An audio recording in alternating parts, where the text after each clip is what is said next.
सर्वेभ्यो नमस्तुभ्यं नमो नमः सर्वेभ्यो। अद्य वयं संस्कृतमध्ये अलङ्कार इति विषये पठिष्यामः।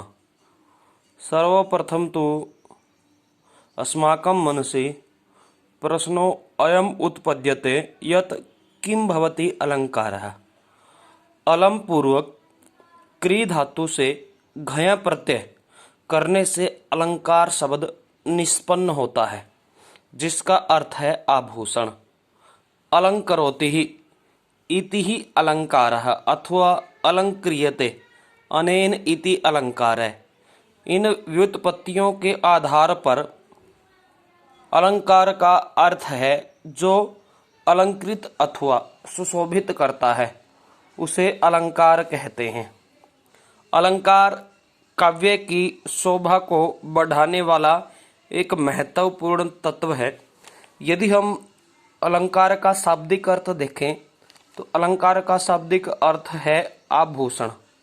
जिस प्रकार स्त्रियां अपने आप को सुशोभित दिखाने के लिए, व्यक्ति अपने आप को सुशोभित दिखाने के लिए अलंकारों को धारण करता है, उसी प्रकार काव्य की सुंदरता को बढ़ाने के लिए अलंकारों का प्रयोग किया जाता है। अलंकार के मुख्य रूप से तीन भेद हैं: शब्दालंकार, अर्थालंकार, उभयालंकार। शब्दालंकार की यदि हम बात करें तो जहाँ पर केवल शब्दों के कारण, वर्णों के कारण, शब्दों के कारण काव्य की शोभा बढ़े, काव्य में चमत्कार उत्पन्न हो, उसे हम शब्दालंकार कहेंगे। अर्थालंकार की यदि हम बात करें तो जहाँ पर शब्दों के अर्थों के कारण, जहाँ पर शब्दों के अर्थों के कारण काव्य की सुंदरता बढ़े, उसे हम अर्थालंकार कहेंगे। उभयालंकार की यदि हम बात करें, जहाँ पर शब्द और अर्थ दोनों का ही समावेश हो, दोनों के समान रूप से काव्य में चमत्कार उत्पन्न हो, वह उभयालंकार है।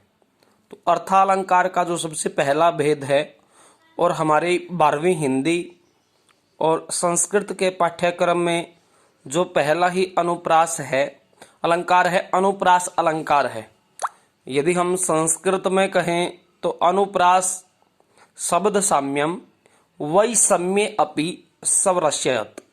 अनुप्रासः शब्द साम्यम वैषम्ये अपि संरक्षयत्, अर्थात शब्दों की अथवा वर्णों की समानता के कारण व्यंजन वर्णों की, स्वरों की असमानता और व्यंजन वर्णों की समानता के कारण जहाँ पर चमत्कार उत्पन्न हो, उसे हम अनुप्रास अलंकार कहेंगे।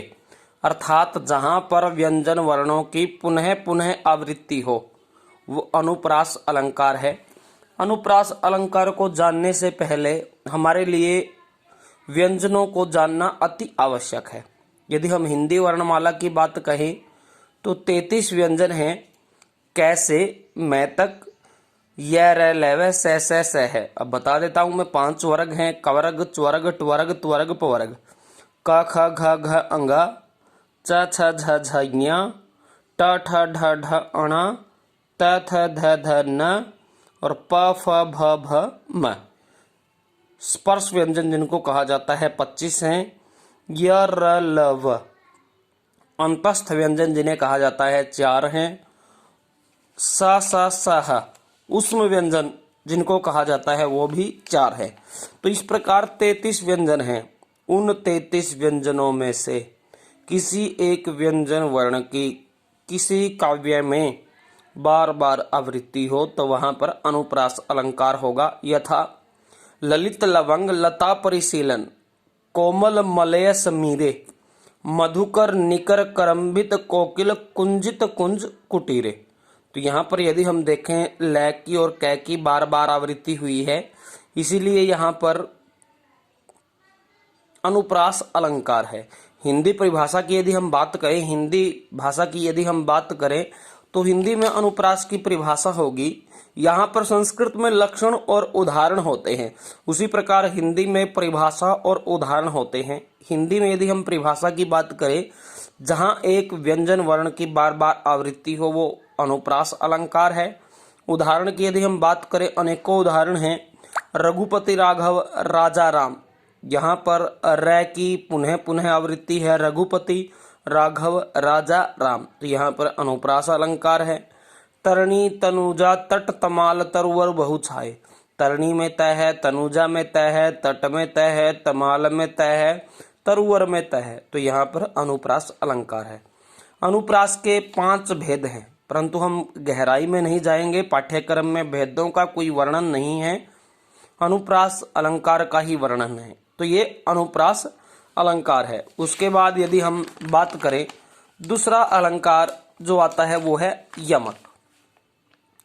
यमक की यदि हम संस्कृत में लक्षण की बात करें, सत्य अर्थे पृथगर्थायः स्वर व्यंजन सहेते कर्मेण तेनैवावृत्ति यमकम विनिगद्यते, तेनैवावृत्ति यमकम विनिगद्यते, अर्थात जहां पर एक शब्द, जिस काव्य में एक शब्द एक से अधिक बार प्रयोग हो परंतु हर बार उसका अर्थ अलग अलग हो।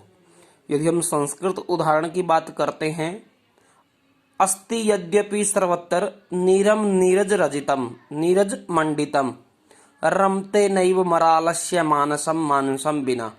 यदि मैं श्लोक की व्याख्या आपको बताऊं, अस्ति यद्यपि सर्वत्र, अस्ति मैंने है, यद्यपि सर्वत्र हर जगह, नीरम जल, नीरज रजितम, नीरज मतलब कमलों से सुशोभित, कमलों से मंडित जल है, रमते नैव फिर भी रमते नहीं लगता है, मरालस्य हंस का, मानसम मन, मानसम बिना मान सरोवर के बिना। तो यहाँ मानसम शब्द 2 बार आया है। पहले मानसम का शब्द है मन और दूसरे शब्द का अर्थ है मान सरोवर, यानी कि हंस का मन मान सरोवर के बिना नहीं लगता है। यदि हम हिंदी व्याख्या की बात कहें, यमक की परिभाषा होगी जहां पर एक शब्द, किसी काव्य में एक शब्द एक से अधिक बार आए परंतु हर बार उसका अर्थ अलग अलग हो, वहां पर यमक अलंकार होगा। एक जितने भी हमारा काव्य है, जितने भी गीत हैं, सब में अलंकारों का प्रयोग हुआ है। गीत के माध्यम से मैं आपको और सरल करके बताना चाहता हूं। एक गीत आता है कि सजना है मुझे सजना के लिए, तो यहां पर सजना शब्द 2 बार प्रयुक्त हुआ है। पहला जो सजना अर्थ है उसका मतलब है तैयार होना है, और जो दूसरा सजना है वो प्रियतम है। उसी प्रकार जो 3 बेर खाती थी वो 3 बेर खाती है, यानी कि जो सारा दिन में 3 बेर, पहला बेर है बार खाया करती थी और दूसरा जो बेर है उसका मतलब बेर है, जो खाने वाले बेर हैं। तो अनेकों उदाहरण हैं। ऊंचे घोर मंदिर में रहने वाली ऊंचे घोर मंदिर में रहती है। पहला मंदिर मंदिर है, मंदिर मंदिर का मतलब महल है, दूसरा मंदिर मंदिर है। मैं मोहन के उर्वशी, उर्वशी समान, मैं मोहन के उर मेरे हृदय में, वसी मैंने बसी हूँ, उनकी पत्नी उर्वशी के समान। काली घटा का घमंड घटा। तो अनेकों उदाहरण के माध्यम से आप इनको समझ सकते हैं। यदि हम अगले अलंकार की बात करें, श्लेष अलंकार है। संस्कृत में इसका लक्षण है श्लिष्टै पदै अनेकार्था अभिधाने श्लेष इष्यते, अर्थात पद या पद समुदाय का अनेकों अर्थों में प्रयुक्त होना। जहां पर एक पद अनेकों अर्थों में प्रयुक्त हो वहां पर श्लेष अलंकार होता है। यदि लक्षण की बात करें, उच्छल्द भूरी किलाल सुशुभे वाहिनी पति, यहाँ पर किलाल और वाहिनीपति के अनेकों अर्थ हैं। किलाल का अर्थ रुधिर, रक्त भी है और जल भी है। वाहिनीपति सेनापति भी है, समुद्र भी है, अनेकों अर्थों में प्रयुक्त है। यदि हम हिंदी परिभाषा की बात करें श्लेष अलंकार की, तो जहां एक शब्द अनेकों अर्थों में प्रयुक्त हो वो श्लेष अलंकार कहलाता है। यदि मैं उदाहरण की बात करूं तो उदाहरण, रहीमन पानी राखियो बिन पानी सब सून, पानी गयो न उभरो मोती मानुष चून। कि रहीमन पानी राखियो, जो पानी है वो मोती मनुष्य और चून के लिए अलग अलग अर्थ में है। मोती के लिए पानी समुद्र के अर्थ में है, समुद्र मोती सीप में बनता है, सीप समुद्र में होती है। यदि समुद्र में पानी नहीं होगा तो सीप मोती उत्पन्न नहीं हो पाएगा। मनुष्य पानी जीवन के अर्थ में है, मनुष्य के लिए पानी, यदि मनुष्य पानी के बिना नहीं रह सकता। और चून मतलब फसलों के अर्थ में पानी है, तो फसलों के लिए पानी अत्यावश्यक है, बिना पानी के फसलें उत्पन्न नहीं हो सकती। एक और उदाहरण है, पग धरत चिंता करत भाई न नींद न शोर, सुबरन को ढूंढत फिरत कवि व्यभिचारी चोर। तो सुबरन को ढूंढत फिरत, एक सुबरन शब्द है और कवि व्यभिचारी चोर के लिए अलग अलग अर्थों में है। सुबरन कवि क्या ढूंढता है, सु मैंने सुंदर, बरन मैंने शब्द, अपनी कविताओं के लिए, अपने काव्य पाठ के लिए सुंदर शब्द ढूंढता है। व्यभिचारी जो कामी पुरुष है, वो सु मैंने सुंदर, बरन मैंने रंग रूप ढूंढता है। और जो चोर है, सुबरन मतलब सोना ढूंढता है। तो इसी प्रकार जो हमारा अगला अलंकार है, इसी कड़ी के अंतर्गत उपमा अलंकार है।